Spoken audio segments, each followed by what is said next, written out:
राजा परीक्षित सुखदेव जी महाराज को कथा सुनाने बैठे ही थे तो उस समय एक बड़ी घटना घटी। क्या सुंदर घटना घटी मालूम है?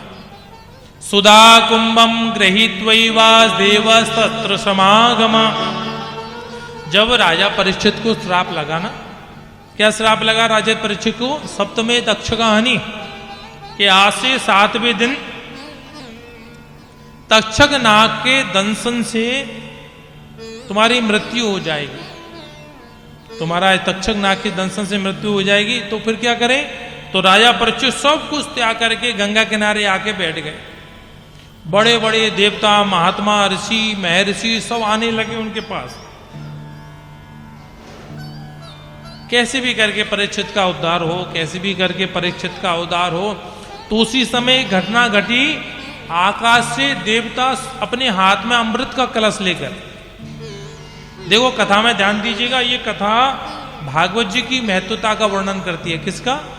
भागवत जी। भागवत कितनी श्रेष्ठ ग्रंथ है भागवत। सुधा कुंभम गृहीत्वैवा, देवता अपने हाथ में सुधा माने अमृत का कलश लेकर के और आकर के आ गए। और क्या बोले आकर के? बोले महाराज सुखदेव जी को प्रणाम किया और प्रणाम करके क्या महाराज हमें मालूम हुआ है कि राजा परीक्षित को श्राप लगाया कि 7वें दिन तक्षक के दंशन से मृत्यु हो जाएगी। बोले आपने ठीक सुना है, बिल्कुल सही बात है। तो बोले हम कुछ देना चाहते हैं परीक्षित को, इसको तक्षक की दंशन का भय ही नहीं रहेगा। बोले क्या? बोले हमारे पास ये अमृत है, इसको पीने के बाद ये जो है अजर अमर हो जाएगा, इसको मरने का भय नहीं रहेगा। सुखदेव जी ने मन ही मन विचार किया कि ये अमृत तो अति दुर्लभ वस्तु है। क्या है? अति दुर्लभ वस्तु है। अच्छा जरा विचार करो, आप लोग कभी बैठे बैठे सोचना, समुद्र से मंथन हुआ तो कितना अमृत निकला, कब से पीते आ रहे हैं कि वो खत्म नहीं होता है क्या? सुखदेव जी सोचने लगे ये अमृत लेकर के आए और अमृत भी, और राजा परीक्षित को पिलाने के लिए बोले पिला दो। बोले ऐसे नहीं पिलाएंगे हम। बोले क्यों?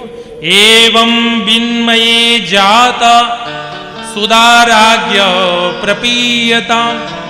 महाराज हम अमृत तो पिलाएंगे पर ऐसे नहीं पिलाने पाले, इसका मतलब विनिमय कर जरूर करेंगे, अदला बदली जरूर करेंगे। सुखदेव जी बनी मन विचार करने लगे, ये तो मैं पहले ही जानता था, क्योंकि तुम देवता नंबर 1 के ठगिया हो और इस अमृत को लेकर के आयो और इस अमृत की बोले बदले में क्या चाहते हो? बोले प्रपश्यामो वयम सर्वे श्रीमद् भागवतामृतम। हमें महाराज ये जो भागवत जी का अमृत है ना, ये केवल हमें पिलाओ। देखो ध्यान देना, अगर देवता ये कहते कि हमें भागवत अमृत पिलाओ तो सुखदेव जी कहते बैठ जाओ। भाई आप सब लोग बैठे, 2-4 आके 10-20 आके बैठे तो मना क्यों करेंगे वो? पर उन्होंने, देवताओं ने ये नहीं कहा कि हमें पिलाओ, केवल हमें पिलाओ और दूसरों को नहीं पिलाना, हम ही भागवत अमृत के अधिकारी हों।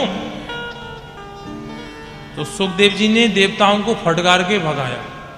देवता भागे भागे ब्रह्मा जी के पास गए। ब्रह्मा जी ने कहा क्या क्या कैसे परेशान हो? बोले महाराज हमको मालूम पड़ा कि राजा परीक्षित को श्राप लगाए तो हम अमृत ले गए और परीक्षित को पिलाने के लिए तैयार हुए, तो हमने सुखदेव जी से कहा हमें भागवत जी का बदला दो। तो सुखदेव जी ने महाराज हमें फटकार के भगा दिया और नहीं पिलाया। ब्रह्मा जी ने कहा थोड़ा रुको, 7 दिन जरा देखते हैं इस परीक्षित का क्या हाल होता है। 7 दिन कथा सुनने के बाद जब परीक्षित विमान में बैठ करके भगवत धाम को जाने लगे, जय जयकार होने लगी, शंख नगाड़े बजने लगे, तो ब्रह्मा जी ने अपने लोक में सत्यम लोके तुलाम बद्ध्वा एक तराजू लेकर के और ब्रह्मा जी ने तोलना प्रारंभ किया। काय का तराजू? मन का तराजू। मनो में तराजू से ब्रह्मा जी ने तोलना प्रारंभ किया। तो एक पल्ले में ब्रह्मा जी ने सभी संसार के धार्मिक ग्रंथों को सबको लिखा। तो क्या हुआ? लघुन्यानि अन्यानि जातानि गौरवेण इदं महत् तदा ऋषिगणा सर्वे विस्मयं परमं ययु। लघुन्यानि अन्यानि जातानि इदं भागवतम गौरवेण। संसार के जितने भी पढ़ले थे वो सब लघु हो गए। अच्छा, गुरु को गुरु क्यों कहते हैं? गुरु का मतलब क्या होता है? भारी, वजनदार। गुरु का मतलब कोई इच्छा ना हो, कोई कामना हो, कुछ चाहिए ही नहीं, वो गुरु है।